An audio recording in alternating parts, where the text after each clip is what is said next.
మా చిన్నతనంలో మా అమ్మాళ్ళు మాకు భోజనం పెట్టాలంటే మమ్మల్ని ఆడించి పెట్టించడానికి ప్లేట్లో భోజనం కలుపుకొని సంకనేసుకుని బయటికి తీసుకొచ్చి చందమామ రావే, జాబిల్లి రావే, కోటుపూలు తేవే, మా అబ్బాయికి ఇవ్వవే ఇచ్చేసాడు అనగానే అని కూడా నోట్లో పెట్టేసేవారండి నన్ను. అదొక ఆర్ట్ కింద ఉండేది తల్లులకి.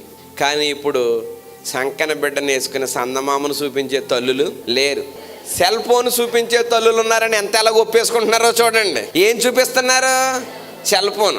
అమ్మా భోజనం చేసే చిట్టి శిలకమ్మ ఎట్నా, ఆడు చిట్టి శిలకమ్మ ఎప్పుడు చూడలేదని ఫస్ట్ గుండా చూసేసరికి ఆనందం. అంతమాను చిట్టి శిలకమ్మ కాదు, కన్నంలో ఎలకమ్మను కూడా పెట్టి అంటాడండి.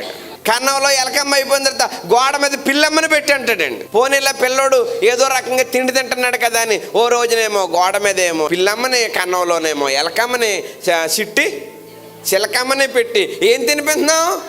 అన్నం తినిపిందాం. ఆ తర్వాత వాడు అల్లరి చేస్తున్నాడని, మనల్ని పనులు చేసుకొని ఇవ్వట్లేదని, వాడు మారాన్ చేస్తున్నాడని తల్లులు చేసేటువంటి ఒక చక్కటి తెలివైన పన్నెండో తెలుసండి, వాడి చేతికి సెల్ ఫోన్ ఇచ్చి వాడు నువ్వు చోట కూర్చోబెట్టి చూసుకుంటా కూర్చోరా అంటున్నారండి. వాడు ఎలా తయారవుతున్నాడో తెలుసా? 15 మంది సందడిగా కూడాం. మేము ప్రార్థన చేసుకోవటానికి, ప్రార్థన చేయటానికి, వాళ్ళు చేయించుకోవటానికి అందరం కూడా కూడాం.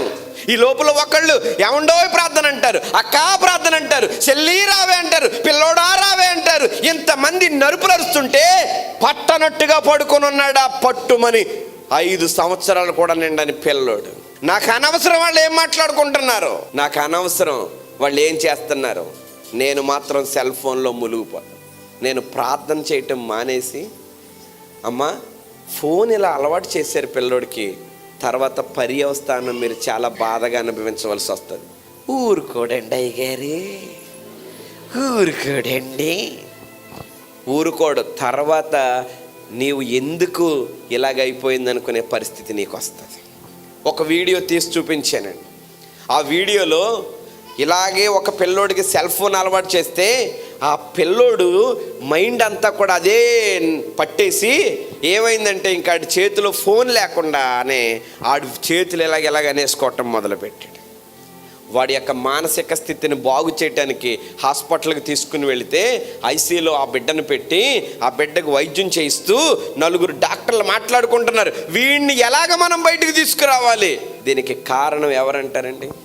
నేను అంటాను, అతను తల్లే కారణం అని చెప్పబోతున్నాను నేను.